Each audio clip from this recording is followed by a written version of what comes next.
Queridos e amados irmãos, nesta manhã, este domingo 21 de junho de 2020, eu quero saudar todos os irmãos, amigos, com a paz do Senhor Jesus. Estamos aqui para gravar este vídeo referente à nossa Escola Bíblica Dominical. Estamos chegando aí à lição de número 12 e vamos nessa manhã estudar a respeito da conduta do crente em relação à família.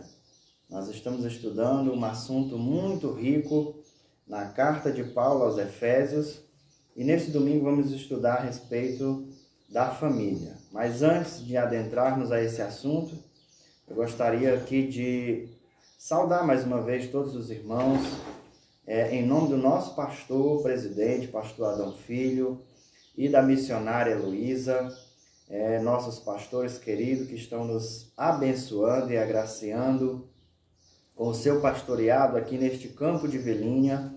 E mesmo nesses momentos de dificuldade, o Senhor tem nos abençoado e acreditamos que o Senhor vai continuar prosperando o nosso pastor, bem como todo o campo e toda a igreja do campo de Velhinha.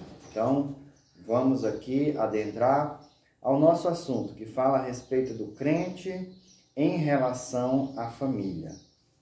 É um tema que eu particularmente gosto bastante, esse tema da família, porque a família foi a primeira instituição criada por Deus.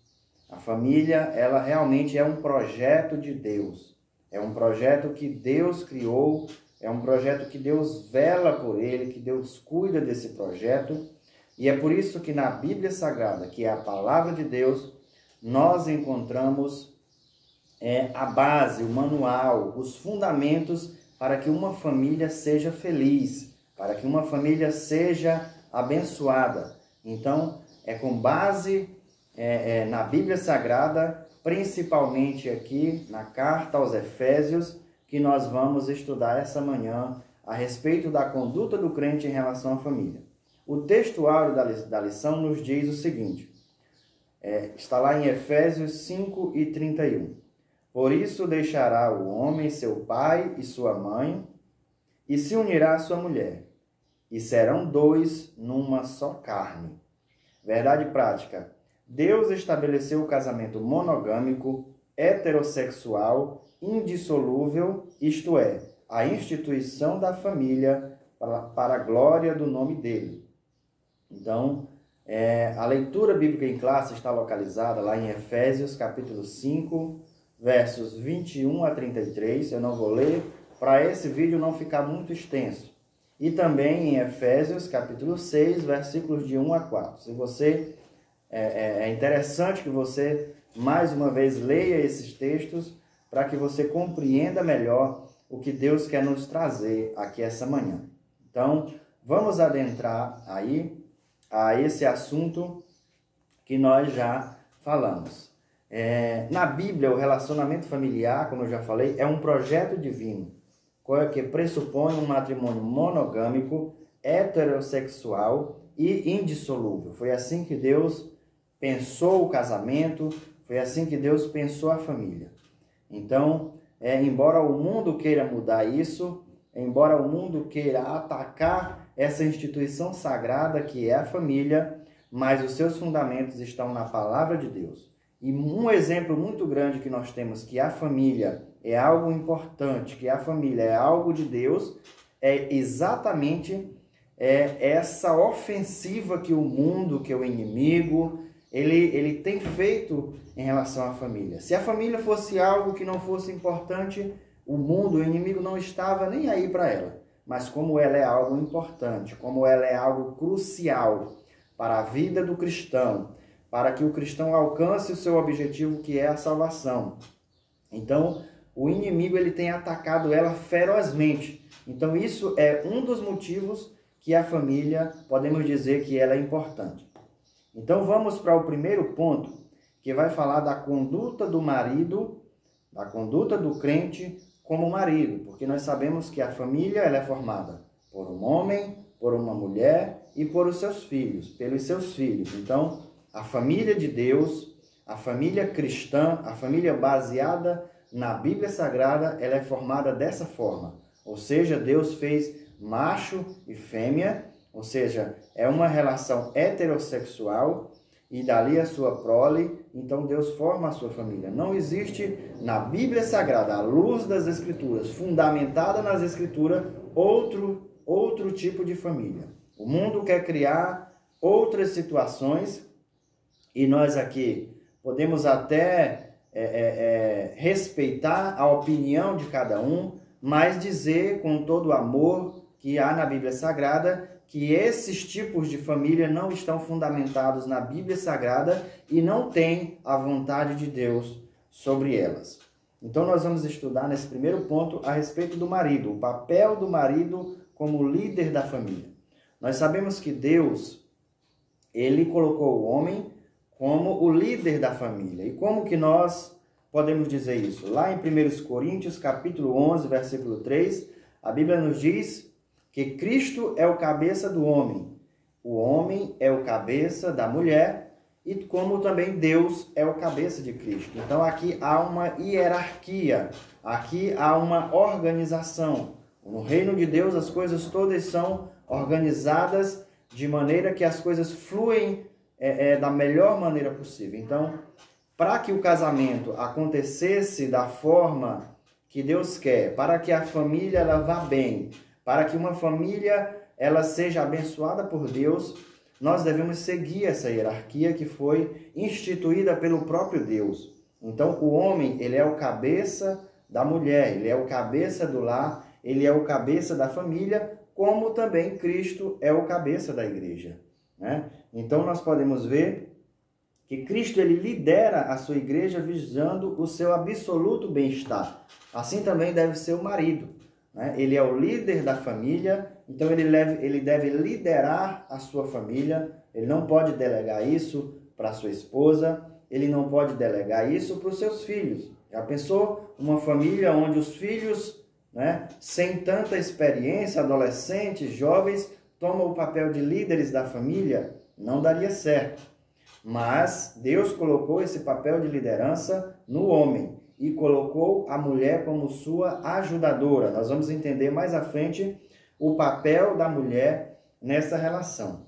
Mas esse assunto, meus irmãos, nos nossos dias atuais, quando nós falamos que o homem é o líder da família, o cabeça, para a sociedade ele não soa muito bem. E aí é importante nós ressaltarmos aqui que existe um movimento feminista, né, com bases neomarxistas, que ele considera que esse modelo é um modelo, eles dizem que é um modelo fracassado, que é um modelo que não deu certo, que é um modelo onde o homem oprime a mulher. Mas isso não está fundamentado na Bíblia Sagrada, né? Ao contrário desse discurso falacioso, nas Escrituras o modelo cristão ele é fundamentado no amor mútuo, no amor ao próximo, né? No amor e no respeito mútuo. Então, à luz da Bíblia Sagrada, é possível sim o homem ser o líder da família, o líder da casa, sem que ele oprima sua esposa, sem que ele oprima seus filhos, porque nós vamos estudar que para Deus, o homem, a mulher e os filhos, todos são iguais, todos têm o mesmo valor. Eles apenas exercem papéis diferentes, né? Eles exercem papéis diferentes para que as coisas fluam. Num lar é necessário ter alguém que tome o papel de liderança. Num lar é necessário que os filhos obedeçam. É necessário que a mulher seja essa ajudadora, esteja ao lado de seu marido, né? Não esteja debaixo de um jugo, mas sim que ela esteja ao lado de seu marido. Se você é cristão, se você, homem de Deus, entender o seu papel, com certeza você e sua família será bem mais feliz. Para a gente poder demonstrar melhor, Deus, o nosso Criador, ele nos criou, vamos fazer uma comparação com o nosso corpo. Deus criou as nossas mãos para poder pegar os objetos, trabalhar. Os nossos pés ele criou para andar, né? Os nossos olhos para enxergar, a nossa boca para falar. Então, Deus é o nosso Criador, ele nos criou perfeitos. Assim também é com os nossos sentimentos. assim também é na nossa relação familiar. Deus, se Ele está dizendo que Ele colocou o homem como líder da igreja, se Ele colocou a mulher como a sua ajudadora, é porque Ele sabe que esse é o melhor para a sua família. Então, a partir do momento que você, homem, que você, mulher, entender o papel, o seu papel de cada um nesta relação, vocês vão ver que os atritos que há entre vocês, as dificuldades que há entre vocês, elas serão superadas, sem brigas, sem precisar impor a sua visão, sem precisar subjugar o outro, mas isso com amor. E nós vamos ver aqui que justamente o amor, ele é o elemento primordial. Ele é o elemento primordial para que o homem ele venha a exercer seu papel de líder, né? É uma liderança amorosa, né? A Bíblia diz que o marido, além de liderar, deve também amar a sua esposa, assim como Cristo ele amou a sua igreja. Isso implica na prática um sacrifício. Porque você pode até dizer, mas eu amo minha esposa, né? Eu digo para ela todo dia que eu amo ela. Mas será se você ama como Cristo amou a igreja?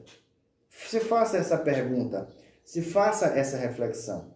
A Bíblia está dizendo que o homem deve amar a sua mulher. E aqui é onde nós derrubamos esse discurso falacioso que o homem, que a sociedade cristã, que o cristianismo tem uma relação onde o homem oprime a sua mulher. Não, o que a Bíblia nos ensina é que o homem deve amar a sua mulher.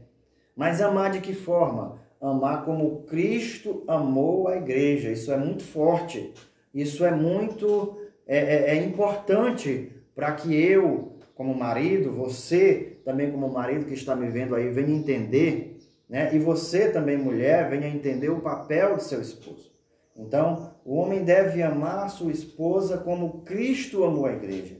E como foi que Cristo amou a igreja? A Bíblia diz que ele se entregou por ela, ele se sacrificou, ele entregou a sua vida pela sua mulher. Ou seja, foi um amor incondicional, foi um amor altruísta, foi um amor onde ele se preocupava, onde Jesus se preocupava com a sua igreja, que ele renunciou o seu trono de glória para vir se entregar pela sua igreja, que é intitulada como a sua noiva, como a sua esposa adornada, como a menina dos seus olhos. Olha o carinho que Cristo tem pela igreja. Olha o amor que Cristo tem pela sua igreja. E agora se pergunte, será se eu estou amando a minha esposa como Cristo amou a igreja? Será se eu estou amando a minha esposa como está ordenado nas Escrituras Sagradas?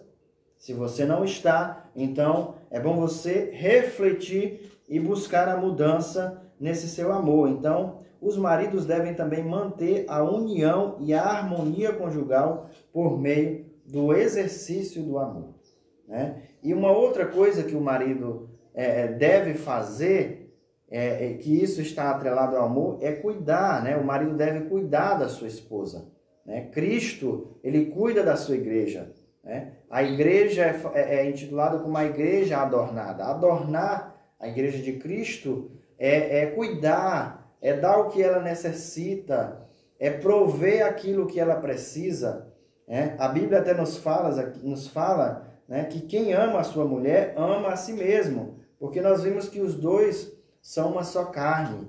Então, o marido deve amar a sua mulher como ele ama o seu próprio corpo. Porque qual a pessoa em sã consciência que não cuida do seu próprio corpo?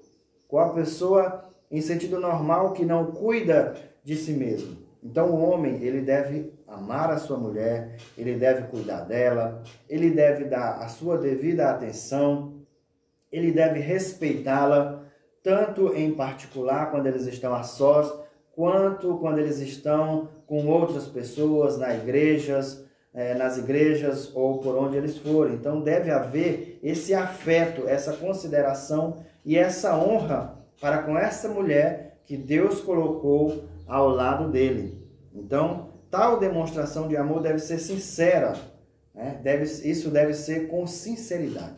Então, se o homem entender este papel, que ele é o líder da sua casa, que ele deve exercer essa liderança, não se esquecendo do amor que Cristo dispensou para a sua igreja. Com certeza esse casal, essa família vai ser mais feliz. Louvado é o nome do Senhor.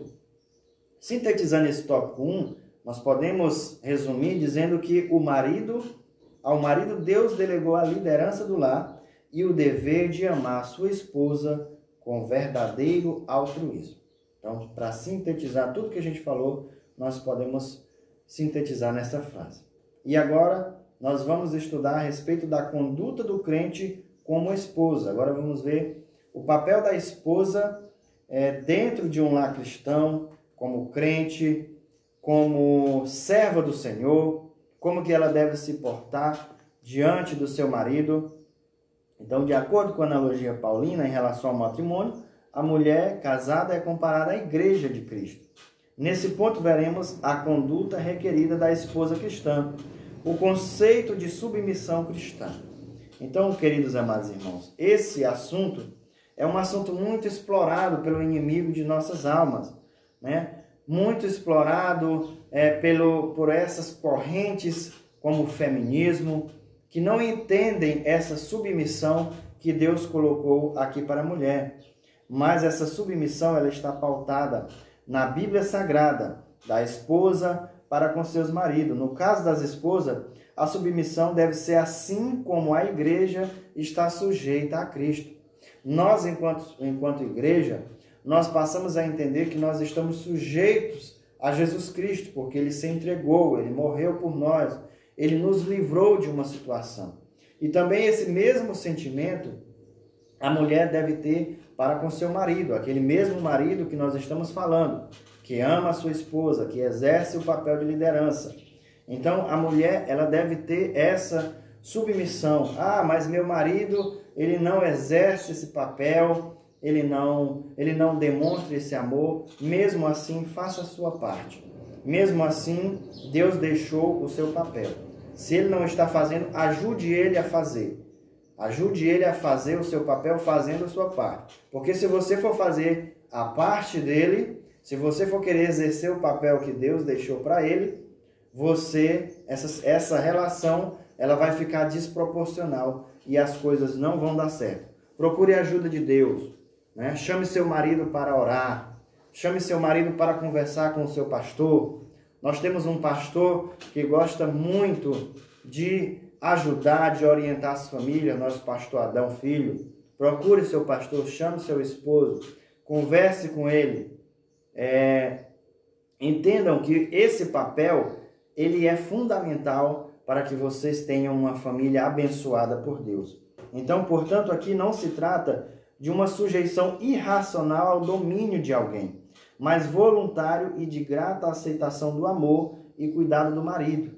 Então, a mulher ela não se sujeita de maneira irracional. Não, ela aceita essa submissão porque ela entende o seu papel. Ela entende que esse marido, ele exerce um papel de liderança que foi instituído por Deus. Ele exerce esse amor para com ela e, ao mesmo tempo, ela devolve isso em uma submissão, em um papel de ajudadora do lar, em um papel onde ela tem vez, onde ela tem voz, onde ela ajuda o seu marido a exercer esse papel de liderança. Nós vamos ver que na cultura judaica, a mulher ela não tinha esse papel, ela ocupava um papel secundário e era parte da propriedade do homem, né? E apesar de nós estarmos falando aqui de um povo de Deus, né? Apesar de nós estarmos falando da cultura judaica, mas o homem ele aqui ainda não tinha entendido esse verdadeiro papel. Também na cultura grega, na sociedade grega, as mulheres elas eram tidas como inferiores aos homens, né? Elas eram escravizadas.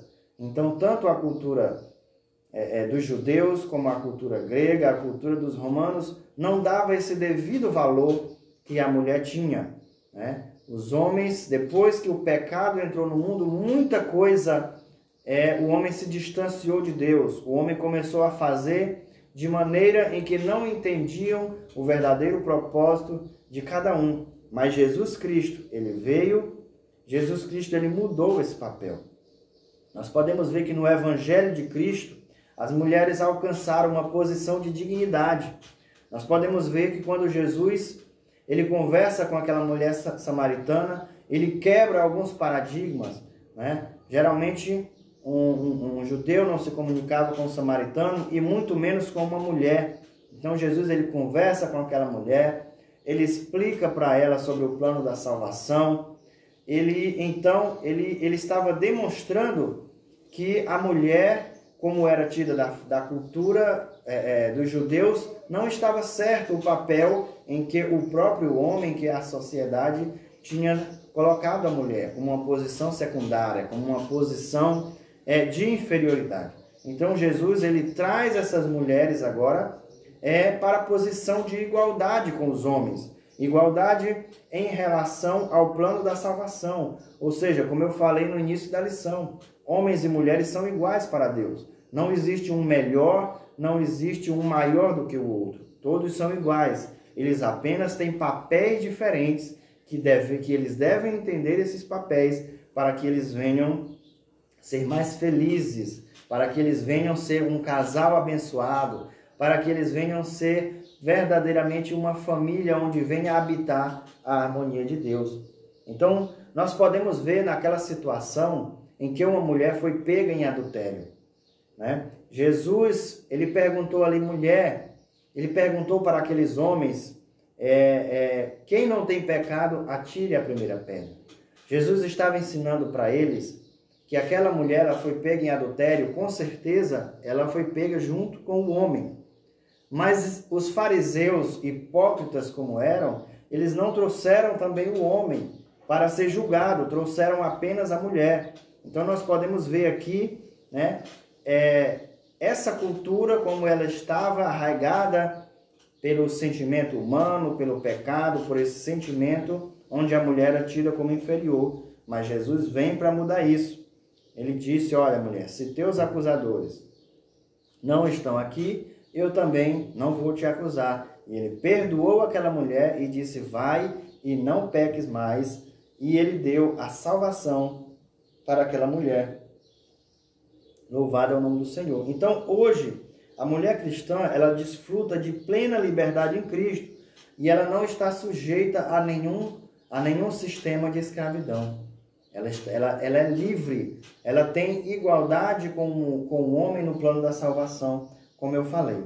Então, o terceiro ponto aqui a respeito da conduta da crente como esposa é a reverência devida ao marido, né? O amor do marido para com a esposa deve ser altruísta, nós já falamos. Esse amor serve ao propósito divino de capacitar a esposa a ser recíproca ao marido. Então, a importância do marido amar a sua esposa. O homem que assim se porta, coopera para que a esposa o reverencie. Essa reverência consiste em estima e respeito para com o marido. Denota o sentimento que conduz a esposa a agir de modo a agradar ao seu amado. Então, aqui a Bíblia Sagrada nos fala que a esposa deve reverenciar o seu marido, né? Aqui não está falando de uma reverência onde a mulher ela deve, por exemplo, o marido chegar em casa e ela prestar aquela reverência, como era feito, por exemplo, com os reis. Não, aqui não está falando disso. Aqui está falando que a mulher, ela deve entender esse papel que o homem é o líder. Ela deve apoiar o seu marido. Ela deve ajudar. Ela deve elogiar o seu marido. Ela deve contribuir para que o seu marido venha amá-la, para que o seu marido venha exercer esse papel de líder dentro da sua família. É assim que a mulher deve reverenciar seu marido. E aqui vai uma coisa interessante. Por que Deus não pediu para que a mulher amasse o seu marido? Por que Deus não pediu porque Deus pediu que o homem ame a mulher, mas Deus não pediu para que a mulher ame o marido? Por quê? Porque não precisa. Porque Deus conhece você mulher. Porque Deus conhece você homem. Ele sabe que o homem ele tem que ter esse cuidado, ele tem que estar alerta, vigilante com relação a amar a sua esposa, a demonstrar esse amor, a demonstrar esse carinho por ela. Já a mulher, Deus viu que não tinha essa necessidade, porque a mulher ela tem facilidade de demonstrar esse amor, esse carinho. Mas já para a mulher ele pediu reverência, porque nós vemos muitas vezes, muitas mulheres querendo mudar esse papel que Deus colocou, tomar essa posição de liderança do homem, acusar o homem. Deus não te colocou ao lado do seu homem para você ser uma acusadora. Deus te colocou ao lado do seu esposo para você ser uma ajudadora, para você ajudar ele, para você contribuir e junto com ele ter uma família feliz. Então, é assim que a mulher deve reverenciar o seu marido. E com certeza, os dois exercendo esses papéis, eles serão mais abençoados em nome de Jesus. O terceiro ponto a respeito da família, que nós iremos estudar, fala a respeito da conduta do crente como filho. Eu e você, também somos esposos, mas também nós somos filhos. E nós devemos entender esse papel, tanto de pais quanto de filho. A Bíblia nos fala que os pais devem criar seus filhos, na doutrina e admoestação do Senhor. Então, os pais devem criar seus filhos à luz da doutrina da Bíblia Sagrada. A Bíblia Sagrada, aqui está o manual para você criar os seus filhos, para você dar a eles os devidos valores cristãos, os devidos valores que vai formar o caráter, a personalidade dele. Mas hoje, muitas vezes, as famílias, os pais têm delegado esse papel para as escolas, Tem delegado esse papel para a sociedade. E a escola, a sociedade, não é ela que deve dar essa admoestação, essa doutrina. Isso deve partir dentro do lar. Isso deve partir de você, pai, de você, mãe. Hoje, nesse momento que estamos vivendo de pandemia, os pais estão preocupados, querem que os filhos voltem a estudar, porque eles não dão conta dos seus filhos, porque já delegaram esse papel para a escola. Mas se você não está conseguindo exercer esse papel de líder na sua casa, é porque você não está ensinando o seu filho no caminho que ele deve andar. É porque você não está seguindo aqui o que diz a Bíblia Sagrada. Você não está doutrinando o seu filho, admoestando ele. Louvado é o nome do Senhor. Essa palavra doutrina significa orientação, treinamento para o desenvolvimento do caráter e pronta obediência das normas. O ser humano ele nasce imperfeito. O ser humano ele nasce com essa necessidade de ser formado, de ser criado, de ser doutrinado, de ser ensinado. E se você, pai, você, mãe, não fizer isso, o mundo vai fazer, mas de outra forma em que você não vai ter prazer nisso, em que você não vai se agradar. Além dessas exortações, cabe aos pais estabelecer os parâmetros de conduta e reagir contra a desobediência dos seus filhos. Então, lá em Provérbios 22:6, a Bíblia diz: instrui o menino no caminho que deve andar, e até quando ele envelhecer, não se desviará dele. Então é importante você instruir enquanto ele é pequeno, porque quando ele for velho, ele não vai se desviar desse caminho. Embora ele passe por alguns momentos de dificuldade, mas aquilo que você ensinou vai ficar gravado em seu coração. A conduta dos filhos. Agora eu falo para os filhos. Eu estava falando para os pais, agora eu falo para os filhos. Como os filhos devem se portar diante de seus pais. Os filhos devem se portar com obediência, com temor a seus pais, com temor a Deus. Se você tiver temor a Deus, você vai ter temor a seus pais. O livro que nós estamos estudando, a carta aos Efésios, ela nos fala: vós filhos, sede obediente aos vossos pais no Senhor, porque isso é justo. Também esse é o primeiro mandamento com promessa. Se os filhos forem obedientes a Deus, se os filhos forem obedientes a seus pais, a Bíblia nos diz que Deus ele vai abençoar. Ele faz aqui duas promessas, Ele faz uma promessa que você, filho, vai viver bem. Ou seja, ele está prometendo aqui nesta terra, né? Você vai viver bem, você vai ser abençoado. Observe em seu meio, observe ao seu redor. Os filhos que são obedientes, os filhos que honram os seus pais, os filhos que escutam os seus pais, mesmo aquilo indo muitas vezes contra a sua vontade, mesmo muitas vezes você não entendendo por que seu pai está agindo daquela maneira, mas obedeça, porque Deus o capacitou e Ele sabe o que é melhor para você, e você vai desfrutar dessa bênção, porque é uma promessa de Deus, para que te vá bem, né? Você vá bem. Isso aqui está falando de bênçãos, bênçãos espirituais, bênçãos materiais, e viva muito sobre a terra, é a outra promessa. Então a Bíblia diz que Deus alonga os dias daquelas pessoas que são obedientes aos seus pais. Então você tem muitos motivos para ser obediente. Essas bênçãos incluem prosperidade exterior e vida longa. Louvado é o nome do Senhor. E aqui eu queria também dizer para os pais que você deve ensinar o seu filho, educar, mas eu quero dizer para você, isso é apenas um dos princípios que você deve fazer, esse ensino. Os filhos, eles observam muito a tua atitude, porque não adianta você estar dizendo, filho, faça isso, filho, você deve fazer dessa forma, filho, a Bíblia nos ensina a fazer assim, se você não faz dessa maneira. Então, muitas vezes nós ensinamos mais com as atitudes, com as ações, do que com as palavras. Então, que as tuas palavras sejam coerentes com a tua atitude. E isso vai formar a imagem, a tua imagem na cabeça do teu filho. Porque se o teu filho vê que você diz uma coisa e faz outra, ele vai ter uma imagem de você que você, o meu pai disse para fazer isso, mas ele não faz, então não é muito importante. Então, se preocupe com a imagem que o teu filho vai ter de ti. Você é um verdadeiro cristão. Você é alguém preocupado com o reino de Deus. Você é alguém preocupado com a sua igreja, com o seu pastor. Você é alguém preocupado com o reino de Deus. Então, aqui eu gostaria de encerrar este vídeo, esta lição, que nós estudamos a respeito da família cristã. Nós estudamos a respeito da conduta do crente em relação à família, que esses ensinamentos eles possam servir para a minha e para a tua edificação. E eu agradeço a oportunidade em nome de Jesus.